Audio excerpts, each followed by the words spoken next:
Salut à tous. On se retrouve une nouvelle fois dans cette vidéo. Cette fois-ci, on va essayer de présenter une petite partie de l'atelier, au moins les machines stationnaires et l'environnement de travail. Donc voilà, n'hésitez pas, hein, si vous avez le souhait de voir en détail plus les machines, une machine spécifiquement, hein, sachant que je vous ai déjà présenté une vidéo succincte sur la Bosch GTS 10 XEC. Là, on va présenter quelques autres machines et il ne faut pas hésiter, hein, si vous avez envie d'en voir plus, mettez un petit commentaire et puis on essaiera de répondre à toutes les questions. Bonne visite. Mais où sommes-nous? Voilà. Bon, c'est mieux que la lumière quand même.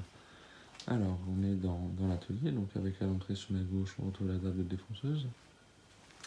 Donc il s'agit d'une défonceuse Ryobi 1600 watts. Donc pour ce qui est de la défonceuse table, elle est entraînée par une simple perceuse et un cric. Donc quand je viens visser, ça monte, et quand je dévisse, ça descend.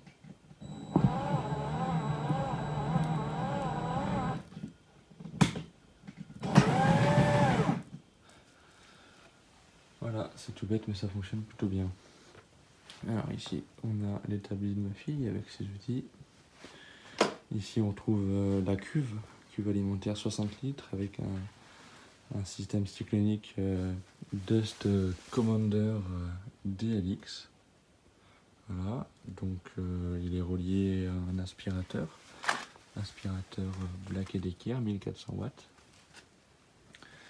Voilà. Ensuite, on se retrouve devant la mortaiseuse à bédane. Donc c'est une mortaiseuse à bédane MB16. Donc on repart de la mortaiseuse, on continue vers la droite, on retrouve un premier établi et un second établi. Les deux sont disposés en T, ce qui nous permet d'avoir deux postes de travail, un premier ici et un second derrière là-bas. Voilà.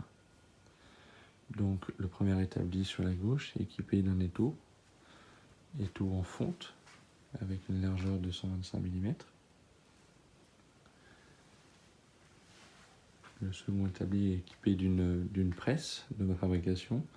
Donc au niveau de la manivelle, c'est une récupération, ainsi que la tige filetée qui était ensemble.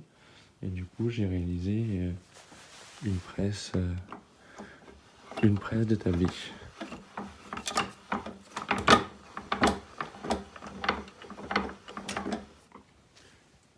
Donc on peut voir, hein, il s'agit d'un système type criss-cross, ce qui permet d'avoir une rigidité de l'ensemble au moment de la fermeture.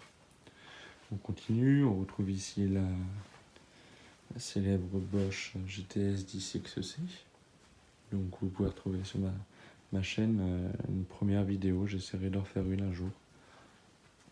On continue, on retrouve ici une seconde presse. Donc ça c'est la première que j'ai réalisée. Donc celle qu'on a vue précédemment sur l'établi était une presse que j'ai réalisée à l'aide d'une manivelle que j'avais récupérée dans une benne qui partait à la ferraille. Et celle-ci en revanche a été réalisée à l'aide d'un vieil étau. Donc j'ai réutilisé la manivelle ainsi que la tige filetée et le système dans lequel la tige filetée s'insère. On continue, on retrouve ici une chaise, une tonée. Donc voilà, c'est juste parce qu'on passe devant que je vous en parle. Et la seconde est de ma réalisation. Ensuite on continue, on trouve un rail. Donc le rail qui me sert à déligner le bois. Il se pose sur les deux tréteaux Stanley. Donc à des encoches, hein, pile poil pour mettre ça. On continue, on retrouve mon rack à serre-joint, enfin mes racks à serre-joint. Voilà. Ensuite, on retrouve une petite étagère dans laquelle j'ai mes ciseaux à bois, ainsi que mes rabots et rabot Guillaume ici. Donc, je suis là. Il est vieux, mais je m'en sers tout le temps et il est super efficace. Donc, on redescend. On arrive à une partie avec la scie radiale, donc c'est une Metabo KGS 216M. Donc contrairement à plein de vidéos et plein de commentaires sur internet qu'on a pu lire, où le laser faisait défaut. Et bien, moi, j'en suis plutôt content. Il est très bien réglé d'origine. J'ai pas eu à y toucher, ça fonctionne très bien. Donc c'est une radiale, qu'elle avance. Donc effectivement, elle a le laser, ainsi que l'éclairage. Donc bon, l'éclairage, on n'a pas franchement besoin, mais parfois ça peut être pas mal. Sous cette table, on retrouve du rangement pour l'électroportatif. On continue, on retrouve une perceuse à colonne. Donc là, c'est un modèle entrée de gamme. Hein. Je m'en sers pas, enfin je m'en sers souvent, mais pas pour pas pour des travaux demandant une grande précision ni une grande puissance. Donc c'est une Chepash DP13. J'en suis content, ça fonctionne pas mal pour ce que j'en fais pour le moment. On continue. Ici, on va retrouver, bon, qui est en mode rabot, hein, mais c'est la Lego Rabot Lurem RD26F. Donc, une largeur de table et de rabotage et des gauchissages de 260 mm. Donc, après la Lurem RD26, la dégauchisseuse, on va se diriger vers le plafond. Donc, c'était pour vous montrer donc, cette machine, donc, une filtration d'atelier. Hein. Il s'agit de la Record Power AC400. Donc je peux pas vous faire de retour sur la machine puisque elle est en route depuis ce matin. C'était un souhait d'avoir une machine de filtration parce que je suis au fond de ma dépendance. Je n'ai pas d'accès direct vers l'extérieur, je suis obligé de traverser une autre pièce. Et donc, en cas de fort ponçage, une découpe, enfin voilà. Et des fois, par moment, où la poussière peut vite envahir la pièce et ça peut être assez désagréable. Alors même si, je sais, on essaye de mettre le masque tout le temps, ça peut arriver qu'il y ait une coupe qu'on fasse où on n'a pas le masque avec nous, on va faire notre coupe vite fait, sauf que c'est ces petites poussières régulièrement qu'on va avoir fait qui sont les plus nocives, quoi.